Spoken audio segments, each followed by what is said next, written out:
میرے دو سوال ہیں آپ سے سر. یہ میرا آپ سے پوچھنا سوال چاہتا یہ ہوں ہے کہ میرا سوال یہ ہے کہ دھماکہ خیز سیاسی ہفتہ، خارجہ پالیسی کے فرنٹ پہ بھی بڑی ڈیولپمنٹس ہیں. آپ کے سوالات، ہمارے جوابات تو پوچھیں. سر میرا آپ سے کوشچن ہے بیسیکلی اس چیز کے بارے میں کہ جب سے انہوں نے جو نون لیگ نے اور پیپلز پارٹی نے ووٹ دیا ہے اسمبلی میں یہ وہ ایکٹ کے جو پاس ہوا ہے اس کے، تو تب سے جو انڈیکیشنز آ رہے ہیں اتحادیوں کا ناراض ہو جانا اور اس طرح مطلب وہ ان کا الگ ہو جانا کابینہ سے، اور اب آٹے کا بحران، آپ کو کوئی اسی کی کوئی قسط نہیں لگ رہی کہ یہ جو گورنمنٹ کے لیے مشکلات بڑھتی جا رہی ہیں، یہ کوئی انڈیکیشن ہے یا واقعی کوئی اس طرح کی کوئی سینیریو ہے ان کے علاوہ؟ دیکھیں یہ جو آٹے والا معاملہ ہے اس کو دیکھیں تو مس مینجمنٹ ہے پیور. شوگر والا جو معاملہ ہے وہ مس مینجمنٹ ہے، ایسی مس مینجمنٹ جس سے لوگ پیسے بناتے ہیں. آپ کو یاد ہوگا کہ دوائیوں کی قیمتیں جو ہیں وہ بڑھ گئی تھیں اور 500% دوائیوں کی قیمتیں بڑھی تھیں. پھر جو ہیلتھ منسٹر تھے بڑے جواں سال لے کے آئے تھے، اسٹال وارڈ لے کے آئے تھے، ان کو نکال دیا گیا. پھر ڈاکٹر ظفر مرزا آ گئے. ڈاکٹر ظفر مرزا نے آتے سارے کہا جی 72، ایک تو مجھے 72 گھنٹے کی رٹ سمجھ نہیں آتی کہ 72 گھنٹے کیوں کہتے ہیں. 72 گھنٹے ویسے ہوتا بالکل کچھ نہیں ہے، لیکن 72 گھنٹے کے اندر ٹھیک ہو جائے گا. شوگر کرائسس 72 گھنٹے کے اندر ٹھیک ہو جائے گا. آٹا 72 گھنٹے کے اندر ٹھیک ہو جائے گا. دوائیوں کی پرائسز 72 گھنٹے کے نیچے آ جائیں گے. Nothing happened. کوئی سگنیفیکنٹ چینج آپ کو نظر نہیں آتی. تو یہ ایک مس مینجمنٹ ہے جس کا ایک تسلسل ہے. لیکن آپ کہہ رہے ہیں کہ کیا یہ بنایا گیا ہے کرائسس، میں اس کو خارج از امکان نہیں قرار دیتا. لیکن چونکہ ان کی مس مینجمنٹ کی تفصیل اتنی تاریخ اتنی لمبی ہے کہ آپ کو یہی سوچنا پڑے گا کہ یہ انہی کارناموں کا حصہ ہے. دوسرے ایشوز جو ہیں وہ آپ کے سامنے آ رہے ہیں تو مجھے لگتا ہے کہ بہت ساری چیزیں مکس اپ ہو رہی ہیں جس کی وجہ سے آپ کو حالات یکدم خراب ہوتے ہوئے نظر آ رہے ہیں. طلعت صاحب، یہ کہا جا رہا ہے کہ خان صاحب کا جو کرزما ہے اس نے انٹرنیشنل ارینا کے اندر کوئی بہت زبردست کمال کیا اور پاکستان کی سافٹ پاور میں بہت اضافہ کیا ہے، جس سے انٹرنیشنل کنیکٹیوٹی پاکستان کی بہت زیادہ بڑھی ہے پچھلے 16 ماہ میں جب سے حکومت آئی ہے. اس میں کیا حقیقت ہے؟ ہم تو مختلف محاذوں پر خان صاحب کو اس ملک کو لے کر پٹتے ہوئے دیکھ رہے ہیں اور اس ملک کی عزت میں انہوں نے خاک اضافہ کی ہے. آپ کا اس بارے میں کیا خیال ہے؟ کون سی سافٹ پاور ایڈ ہوئی ہے؟ اگر کہیں ہوئی ہے تو اس کو آئیڈینٹیفائی کیجئے، ہمیں بھی پتہ لگے کہ خان صاحب بھی کچھ اچھا کام کر رہے ہیں کہیں پہ.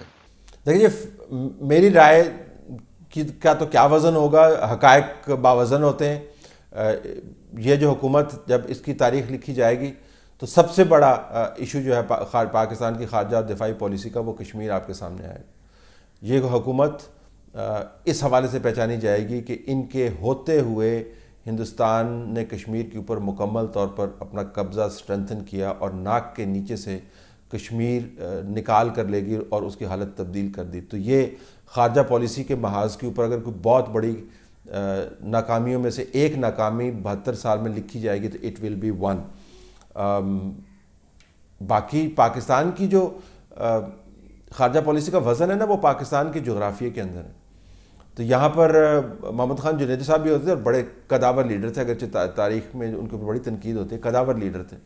ان کی موجودگی میں بھی اس وقت کے لوگ جب ان کو ہلکا پرائم منسٹر کہتے تھے، پاکستان کی اہمیت اتنی ہی تھی. ایوب خان کے دور میں بھی اتنی ہی تھی، ذوالفقار علی بھٹو کے دور میں بھی اتنی ہی تھی، بینظیر نواز شریف کے دور میں اتنی بھی تھی. دنیا پاکستان کے وزرائے اعظم یا آرمی چیفز کے ساتھ انگیج نہیں کرتی. بہت بڑی غلط فہمی ہے. دنیا پاکستان کے جغرافیے کے ساتھ انگیج کرتی ہے، اس کی جغرافیائی اہمیت ہے. اب یہ علیحدہ بات ہے کہ جغرافیائی اہمیت کو استعمال کرتے کرتے ہم نے اس جغرافیائی اہمیت کے اندر اتنی منفیت ڈال دی ہے کہ دنیا میں منفی طریقے سے انگیج کرتی ہے. تو اگر وزیر اعظم عمران خان کی جگہ جو ہے آپ یہ سمجھیں کہ فردوس عاشق اوان اگر وزیر اعظم ہو پاکستان کی، ویسے ہی سوچ رہا ہوں، ہو بھی سکتی ہیں ویسے، تو آپ کا کیا خیال ہے کہ جارج ڈبلیو بش ان کے ساتھ انگیج نہیں کرے گا کہ فردوس عاشق اوان؟ بالکل انگیج کرے گا، ایبسلیوٹلی انگیج کرے گا. کیا محمد بن سلمان کے ساتھ انگیج نہیں کرے گا؟ ایبسلیوٹلی انگیج کرے گا. کیا یو اے انگیج نہیں کرے گا؟ بالکل انگیج کرے گا، کیونکہ وہ پاکستان کی جغرافی کے ساتھ انگیج کر رہے ہیں. تو جس طرح مختلف فوجی سربراہان کے ساتھ دنیا انگیج کرتی رہی ہے، مختلف پرائم منسٹرز کے ساتھ بھی دنیا ویسے انگیج کرتی رہی ہے. اس انگیجمنٹ سے ہم نے فائدہ کیا لیا ہے؟ That's a fundamental issue. اب چائنا پہلے بھی انگیج تھا، اب بھی انگیج ہے. آپ کہہ سکتے ہیں کہ پہلے کسی اور طریقے سے انگیج تھا، اب کسی اور طریقے سے انگیج ہے. تو مجھے تو کوئی غیر معمولی نظر نہیں آتا کرزما. یہ ہے جی کہ دنیا کا میڈیا فریفتہ ہو گیا، دنیا نے زیادہ تصویریں کھنچوا لی. ہاں زلفی بخاری صاحب کو انٹروڈیوس کروایا انہوں نے، جہانگیر صدیقی کو انہوں نے انٹروڈیوس کروایا ہے، وہ تو انیل مسرت بھی انٹروڈیوس ہو رہے تھے، ان کو انٹروڈیوس کروایا. تو اس طرح کے لوگ انٹروڈیوس کروائیں جو بہت بڑے بریک تھروز ہوتے ہیں نا، وہ سر چڑھ کر بولتے ہیں. تو فی الحال تو مجھے صرف ایک ہی چیز یاد ہے، وہ یہ کہ کشمیر کس طریقے سے ہاتھ سے نکال دیا گیا. سر کیا ایسا ممکن ہے کہ حکومت جو اس وقت موجودہ حکومت ہے یہ مصنوعی طور پر 5 سال کے لیے مہنگائی کو کنٹرول کر سکے؟ کیونکہ یہ الزام لگاتے ہیں پچھلی حکومت پر کہ انہوں نے قرضے لے لے کر عوام پر قرضہ ڈال کر مہنگائی کو ختم کیا تھا مصنوعی طور پر، حقیقت میں نہیں. لیکن انہوں نے 5 سال تک مہنگائی کو اپنے کنٹرول میں تو لیا تھا. حکومت کیسے کنٹرول کر پائے گی؟ مجھے نہیں سمجھ آتا کہ مصنوعی طور پر کیسے کنٹرول کر پائے گی. حقیقی طور پر کنٹرول کرنا ہوگا نا. اگر پچھلی حکومتوں نے قرضے لے لے کے مہنگائی کو کنٹرول کیا تھا تو اس حکومت نے تو قرضے لینے کے تمام ریکارڈ توڑے ہوئے تھے. انہوں نے قرضے لے لے کے، نئے قرضے، پرانے قرضوں کی بات نہیں کر رہا ہوں دینے کے لیے، نئے قرضے لے لے کے ریکارڈ توڑا ہوا. تو انہوں نے نئے قرضے لے لے کر مہنگائی کا ریکارڈ بھی توڑ دیا. تو عجیب و غریب قسم کی کیفیت ہے. اگر مہنگائی اس وجہ سے ہوتی ہے کہ ہم قرضے زیادہ لے رہے ہیں اور ایک آرٹیفیشل قسم کی پراسپیرٹی ہم نے کریٹ کی ہوئی ہے، تو آرٹیفیشل پراسپیرٹی کے لیے قرضوں کی رقوم کا استعمال پھر ان کو زیادہ کرنا چاہیے. انہوں نے تو بہت زیادہ قرضے لیے ہیں دوسری حکومتوں کی نسبت. بنیادی طور پر مس مینجمنٹ ہے، کیونکہ دیکھیں جو بعض کموڈیٹیز ہیں جن کی پرائسز کو حکومت سگنیفیکنٹلی ایڈریس کر سکتی ہے.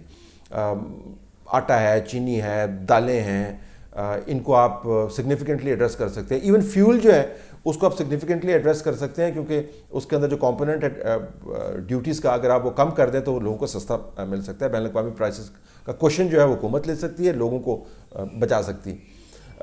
دوائیوں کو آپ ریگولیٹ کر سکتے ہیں. تو ریگولیٹری اتھارٹی بہت زیادہ ہے، مینجمنٹ اتھارٹی بہت زیادہ ہے. مارکیٹ کے ڈائنامکس کے اندر آپ کھیل سکتے ہیں اگر آپ اپنے